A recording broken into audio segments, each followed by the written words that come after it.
¿Por cuánto tiempo es capaz una persona de oponerse al mundo? ¿Qué es lo que motiva estas acciones de ir y no sucumbir ante todo tipo de torturas, con el único fin de defender una idea hasta sus últimas consecuencias?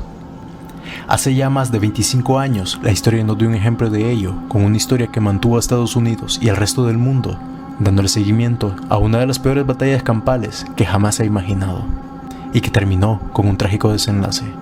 Este es el caso de David Koresh y el asedio de Waco. Es difícil hablar de David Koresh sin antes hacer un repaso por quiénes son los davidianos. Solamente en Estados Unidos existe un registro de más de 1500 ideologías religiosas, y algunas con el tiempo van haciendo nuevas ramas. En 1929, un hombre llamado Victor Houteff, perteneciente a la Iglesia Adventista del Séptimo Día, declaró poseer una nueva ideología y escribió un libro llamado La Vara del Pastor, en el que hacía mención a la profecía de los 144,000 escogidos en el libro del Apocalipsis. Dicho libro era su punto de vista hacia la reforma de los adventistas. Está de más decir que a los altos dirigentes de la iglesia no les agradó para nada, y tanto Victor Houteff como sus seguidores fueron separados de la fe adventista en 1930, dando así inicio a un nuevo grupo fundado por él en 1935. Houteff adquirió un rancho en Waco, Texas, y la secta se fundó bajo el nombre de su libro, La Vara del Pastor. Ya en el 42, el grupo pasó a ser reconocido como los Davidianos, en honor al rey David de Israel, en el cual ellos creían que su imperio sería restaurado. Luego de que Houteff falleciera en 1955, muchos de sus seguidores continuaron bajo el mandato de su viuda, Florence Houteff, quien decidió tomar las riendas de la secta, ya que creía que el apocalipsis estaba a la vuelta de la esquina. Por lo que en el 59 reunió a todos sus seguidores en Monte Carmelo. Luego de que nada ocurriera, la secta se comenzó a fragmentar. Muchos se fueron, otros se mantuvieron leales, y algunos crearon sus propios grupos derivados de la secta original. De entre todos estos grupos fue el de Benjamin Rutten el que pasaría a la historia.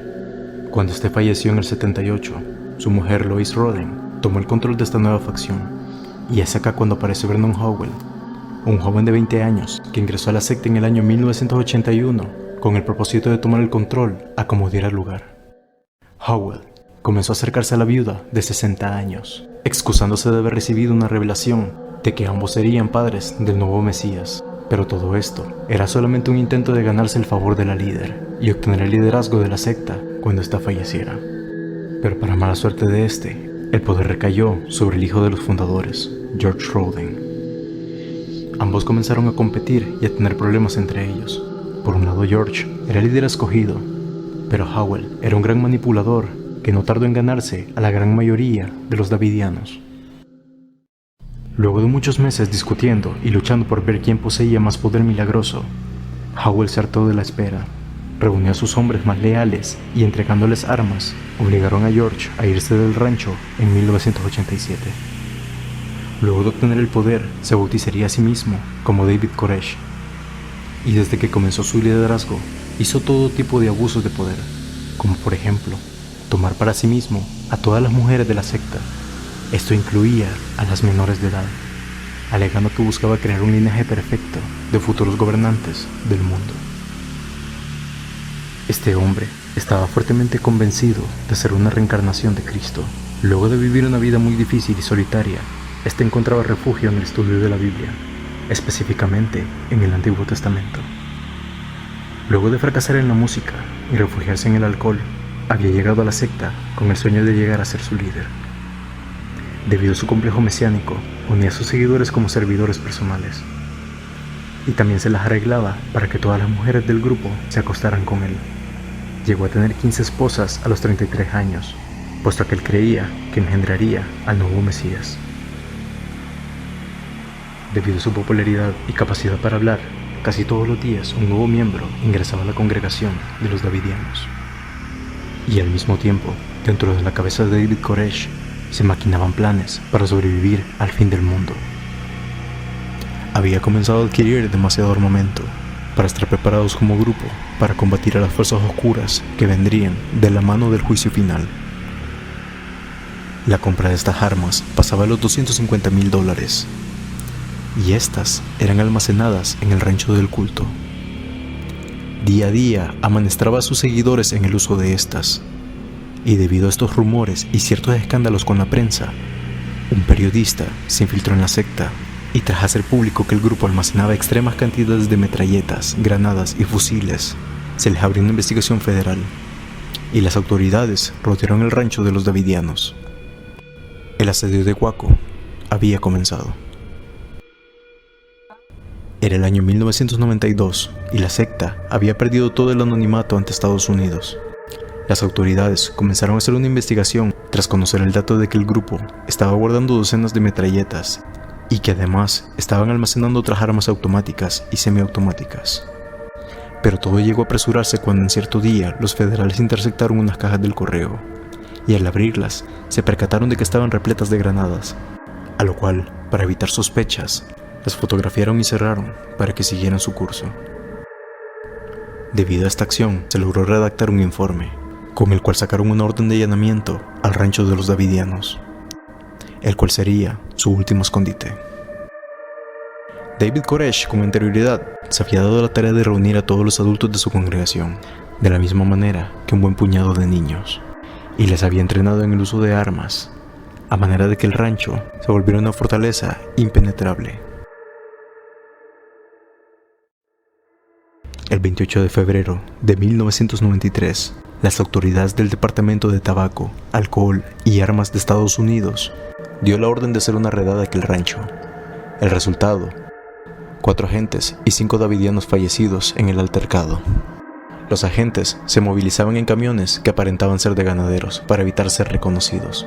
Lo que jamás sabremos es quién abrió fuego primero y cuál fue el motivo del cruce de balas. Lo que es una gran verdad es que se creó un gran seguimiento del caso a nivel nacional. Y casi deprisa, docenas de medios de comunicación se hicieron presentes en el lugar de los hechos. A la noticia en sí se le tituló El Rancho del Apocalipsis, y se le comenzó a dar un seguimiento bastante amarillista. La cadena CNN logró hacer un contacto dentro del rancho con David Koresh para brindar declaraciones. Este aprovechó su tiempo para hablar de profecías y los 7 sellos del Apocalipsis. Sin embargo, esto poco tenía que ver con las preguntas de los periodistas, las cuales eran sobre su posición ante el tiroteo que habrían sufrido esa mañana, e incluso si éste consideraba entregarse. David había dicho que habían muchos muertos y heridos, y aseguró que a él personalmente le habían asestado un tiro y que habían matado a una de sus hijas, pero sin embargo dijo que no iba a entregarse. Y aprovechó el tiempo brindado en televisión para hablar sobre el fin del mundo, sobre los sellos y como él se denominaba como el Cordero, aquel que rompería los 7 sellos y desataría el Apocalipsis. Su entrevista duró alrededor de 45 minutos y esa fue la última declaración oficial del grupo. Debido al poder militar de los davidianos, fue imposible cercar el edificio, por lo que se retiraron las unidades mientras trataban de hacer contacto con David Koresh. Finalmente, el FBI tomó cartas en el asunto y este caso pasó a ser de ellos. Luego del primer asalto fallido y luego del traspaso de labores al FBI, durante los siguientes 51 días del asedio, presionaron fuertemente a los davidianos, quienes vestían túnicas, lo cual los volvía un blanco perfecto para las autoridades. Cada disparo obtenía una respuesta del grupo y así este ciclo se repitió durante todo este tiempo, en el cual murieron miembros de cada bando. Días en los cuales, extraña vez, había un cese al fuego. Las autoridades, al ver que los davidianos no se rendían y no veían resultados, comenzaron a usar más que balas, sino que también incluyeron gases lacrimógenos con el fin de hacer que salieran. También optaron por cortarles el suministro de agua y luz e intervenían los camiones de alimentos. Por si esto no fuera suficiente para quebrar la voluntad de los davidianos, durante las noches se usaron reflectores de luz muy poderosos para evitar que estos pudieran dormir y estuviesen cansados al día siguiente. Ya con sequía, hambruna y poco descanso, estos davidianos eran torturados psicológicamente con sonidos horribles provenientes de amplificadores muy fuertes, de los cuales provenían gritos de animales de granja siendo asesinados en mataderos, principalmente cerdos.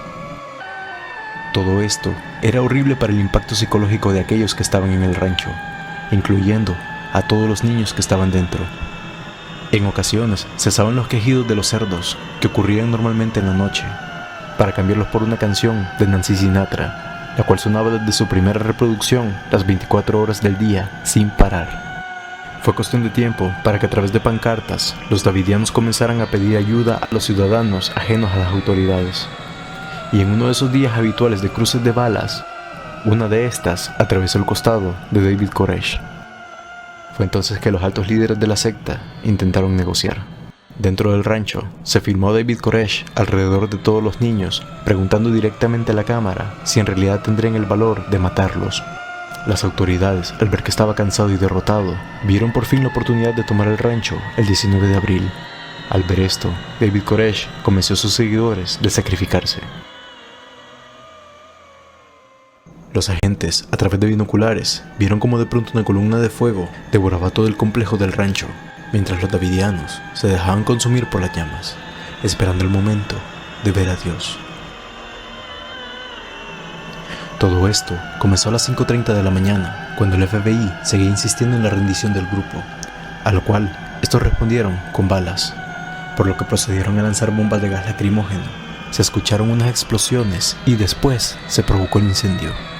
Algunos miembros escaparon por las ventanas y fueron arrestados inmediatamente. Sin embargo, la mayoría seguía dentro. Mientras todo esto se desarrollaba, el mundo entero estaba al tanto de la noticia en vivo. El gobierno dio declaraciones de que el incendio fue provocado por la propia secta y que se había llevado un suicidio colectivo a cabo. Pero muchos todavía creen que lo que desató aquel incidente fueron aquellas bombas de gas que el FBI lanzó al rancho. Lo que da más credibilidad a esta teoría es que se le negó a los medios de comunicación filmar el incidente hasta que las llamas se apagaron, lo cual llevó a muchos a reprochar el proceder del FBI, quienes se escudaron diciendo que lo hicieron para proteger a los periodistas del fuego cruzado y las llamas. Ya a las 12 del mediodía, el fuego fue totalmente incontrolable. Las cámaras captaron el incidente a 1,5 kilómetros del lugar. Los bomberos llegaron 45 minutos tarde y los medios internacionales transmitieron estas horribles imágenes. Los bomberos fueron notificados tarde y cuando llegaron se percataron que habían cortado el suministro de agua, por lo cual no pudieron hacer nada al respecto. Finalmente, el resultado de esta trágica historia fueron 86 muertos, contando también mujeres y niños. Realmente, nunca hubo un número oficial, pudieron haber sido más. Las autopsias revelan que muchos de estos niños murieron por heridas e intoxicación por gas lacrimógeno. Y lo que es más indignante es que la gente encargada del asedio de Waco jamás fueron investigadas ni juzgadas por la manera en la que fracasó el asalto, lo que provocó rechazo al gobierno de Bill Clinton. De toda esta tragedia, solamente 7 hombres y una mujer salieron con vida, y entre los escombros se cree que se encontró el cuerpo calcinado de David Koresh, del cual se revela que murió por un disparo en la cabeza, ya sea provocado por él mismo o asestado por uno de sus seguidores.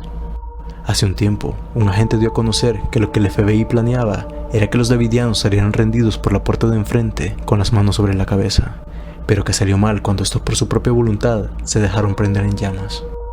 Lo que es un dato bastante sabido es que desde la presidencia ya se había perdido todo rastro de paciencia por terminar con aquel asunto, y se había aprobado el día anterior un permiso para hacer lo que fuera necesario para acabar con ese conflicto, lo cual llevó a Clinton a asumir la responsabilidad del trágico final. La mayoría de los davidianos que fueron arrestados fueron condenados a pocos años de prisión, y algunos salieron libres casi al instante por su condición mental. Hoy en día existe una ramificación más de la secta de David Koresh, pero más enfocada a las enseñanzas de Víctor Jutef y la vara del pastor. Cabe mencionar que encontrar información de este caso en particular ha sido muy difícil debido a lo delicado del tema, ya que probablemente haya habido censura en el tema del asedio de Waco. Es difícil saber con exactitud qué fue lo que provocó el trágico final que ya todos conocemos, pero tú déjame saber tu opinión del caso en la caja de comentarios. Si mi contenido te gusta, te invito a darle like y suscribirte a este canal. Muchas gracias por ver este video.